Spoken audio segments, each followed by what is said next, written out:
অসীম দুর্নীতি ও অনিয়মের কারণে নেতাদের ময়লা পানিতে ডুবানো হচ্ছে। প্রথমে তাদের লোহার একটি খাঁচায় ঢোকানো হয়, স্থানীয় ভাষায় লেখা একটি ব্যানার লাগানো হয়, এরপর নর্দমার পানিতে ডুবানো হয় তাদের। এ সময় চারপাশে সাধারণ মানুষের ভিড় জমে যায়। আলোচিত এই ঘটনাটি ঘটেছে ইন্দোনেশিয়ায়। ইতিমধ্যে এই ঘটনার একটি ভিডিও সামাজিক মাধ্যমে ভাইরাল হয়েছে। জীবন অবাক না করলে কে করবে? 28% মিল্ক ফ্যাটের অবাক করার সাথে ফ্রেশ মিল্ক পাউডার। জীবন অবাক করুক প্রতিদিন।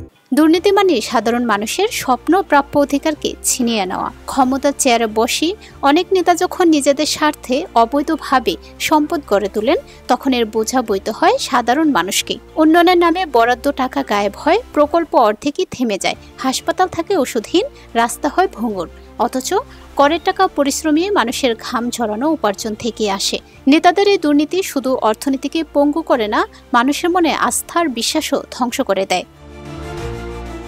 এই প্রতিবাদ মূলত অতিরিক্ত সুযোগ সুবিধা ও বিশেষ করে সংসদ সদস্যদের জন্য গৃহ ভাতা ঘোষণাকে কেন্দ্র করে ইন্দোনেশিয়ায় ব্যাপক জনরোষ ছড়িয়ে পড়ে।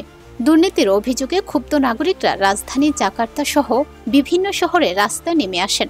শিক্ষার্থী, শ্রমিক ও সাধারণ মানুষ একত্র হয়ে দুর্নীতিবাজ অভিজাত শ্রেণীর বিরুদ্ধে তীব্র আন্দোলন গড়ে তোলেন। 25 আগস্ট থেকে শুরু হওয়া এই আন্দোলন দ্রুত উত্তালাকার ধারণ করে। সংসদ ভবনের সামনে হাজারো বিক্ষোভকারীর সমাবেশে পুলিশ কাঁদানে গ্যাস ও জলকামান ব্যবহার করে পরিস্থিতি নিয়ন্ত্রণে আনার চেষ্টা করে। সংঘর্ষে বহু মানুষ আহত হন। প্রতিবাদকারীদের মূল দাবি ছিল সংসদ সদস্যদের অযৌক্তিক ভাতা বাতিল এবং সরকারি ব্যয়ে স্বচ্ছতা নিশ্চিত করা। তাদের অভিযোগ, দুর্নীতির কারণে জনগণের কষ্ট বাড়ছে, অর্থনীতির চাপে, বাজারে মূল্যস্ফীতি, চাকরির সংকট, অথচ ক্ষমতাসীনরা বিলাসিতা করছেন। অবশেষে আন্দোলনের চাপের মুখে সরকার ঘোষণা দেয় সংসদ সদস্যদের জন্য প্রণীত বিশেষ ভাতা পুনর্বিবেচনা করা হবে। তবে আন্দোলনকারীরা এটিকে আংশিক সাফল্য হিসেবে দেখছেন।